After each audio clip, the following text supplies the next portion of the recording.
మనం జీవిస్తున్న ఈ ప్రపంచం ఎన్నో ఆశ్చర్యాలతో నిండి ఉంది. విచిత్రమైన ఆచారాలు, అసాధారణ జీవన విధానాలు కలిగిన కొన్ని గ్రామాలు, తెగలు ఇప్పటికీ ఈ భూమిపై ఉన్నాయి. అలాంటి నమ్మశక్యంగాని మనుషుల గురించి, వారి అద్భుతమైన జీవన శైలుల గురించి ఈ వీడియోలో తెలుసుకుందాం. ఈ వీడియో చూసాక మీరు ఖచ్చితంగా ఆశ్చర్యపోతారు. మిగింగో దీవి, కెన్యా. మిగింగో దీవి అనేది విక్టోరియా సరస్సు మధ్యలో ఉన్న చిన్న రాతి ద్వీపం.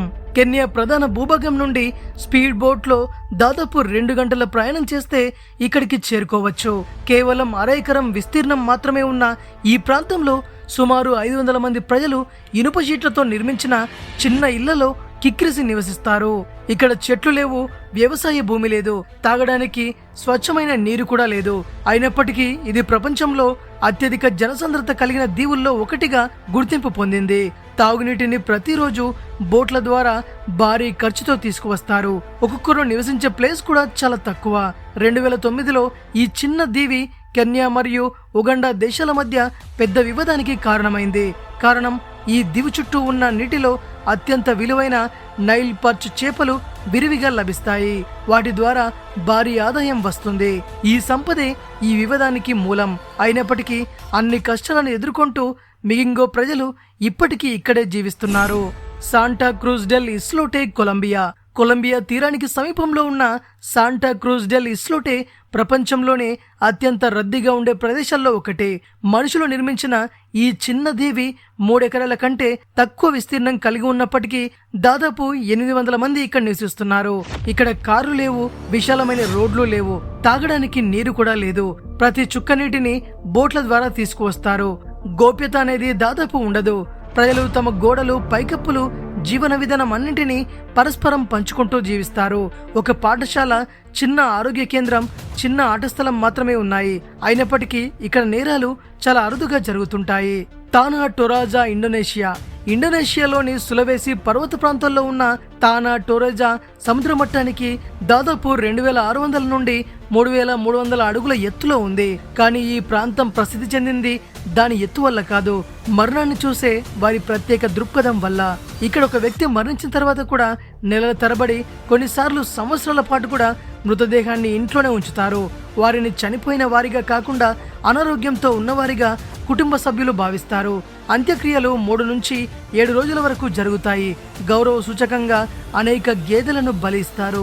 శవపేటికలను 300 అడుగుల ఎత్తైన కొండరాలలో చెక్కిన గుహల్లో ఉంచుతారు.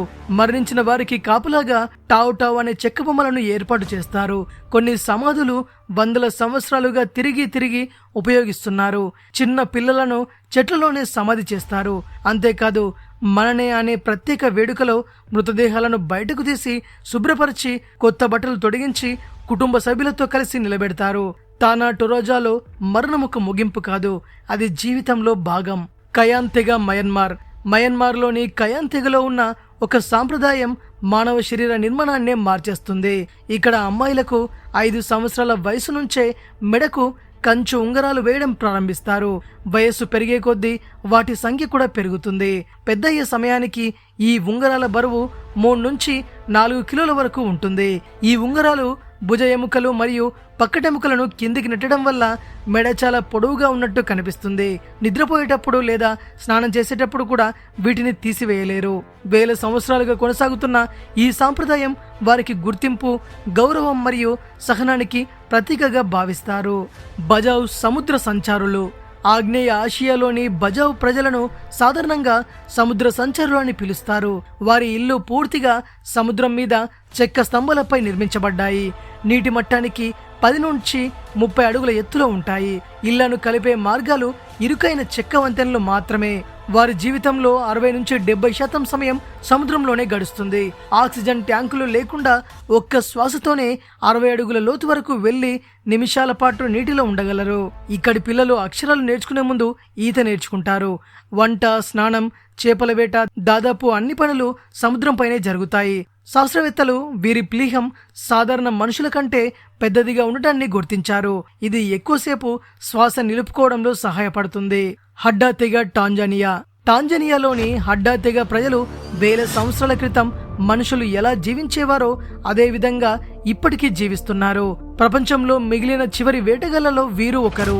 ప్రస్తుతం వీరి సంఖ్య 1300 మంది కంటే తక్కువ.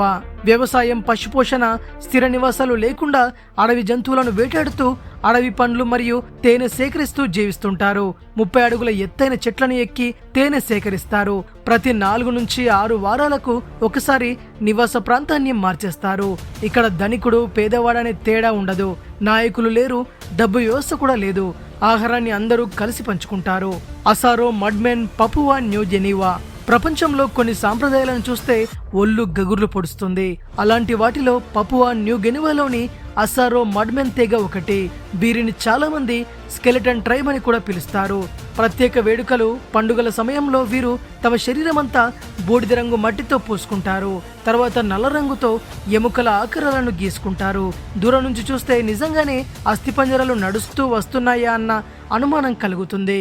ఈ సాంప్రదాయం వెనుక ఒక ఆసక్తికరమైన కథ దాగుంది. శతాబ్దాల క్రితం శత్రువుల దాడి నుంచి తప్పించుకోవడానికి అసరో యోధులు నది ఒడ్డున ఉన్న బురదలో దాక్కున్నారట. సాయంత్రం బయటకు వచ్చినప్పుడు వారి రూపాన్ని చూసిన శత్రువులు వారిని ప్రేతాత్మలుగా భావించి భయంతో పారిపోయారట. అప్పటినుంచి ఆ సంఘటన వీరి సంస్కృతిలో ఒక భాగమైపోయింది. ఇప్పటికీ వారు ఈ సాంప్రదాయాన్ని కొనసాగిస్తున్నారు. మడ్మెన్ వేషధారణలో ఉన్నప్పుడు చాలా నెమ్మదిగా, నిశ్శబ్దంగా నడుస్తారు. దాంతో వారి రూపం మరింత భయానకంగా కనిపిస్తుంది. సాక్సై ఈగిల్ హంటర్స్, మంగోలియా. ఆధునిక ఆయుధాలు వచ్చిన ఈ కాలంలో కూడా జంతువులను ఉపయోగించి వేటాడే మనుషులు ఇంకా ఉన్నారు.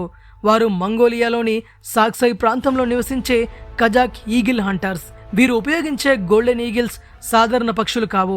వాటి రెక్కలు దాదాపు 7 అడుగుల వరకు విస్తరిస్తాయి. బరువు 15 పౌండ్ల వరకు ఉంటుంది. ఈ పక్షులు 1 మైలు దూరంలో ఉన్న చిన్న చిన్న జంతువులను కూడా గుర్తించగలవు. నక్కలు, కుందేళ్లు, కొన్నిసార్లు చిన్న తొడేలను కూడా వేటాడగలవు. ఒక ఈగల్కు 4 సంవత్సరాల వయసు వచ్చిన తర్వాత శిక్షణ ప్రారంభమవుతుంది. వేటగాడు మరియు ఈగల్ మధ్య బలమైన బంధం ఏర్పడుతుంది. దాదాపు 10 నుంచి 15 సంవత్సరాలు కలిసి పనిచేసిన తర్వాత వాటిని తిరిగి అడవిలోకి విడిచిపెడతారు. మనిషి మరియు పక్షి మధ్య ఇంత అద్భుతమైన భాగస్వామ్యం ప్రపంచంలో చాలా అరుదు.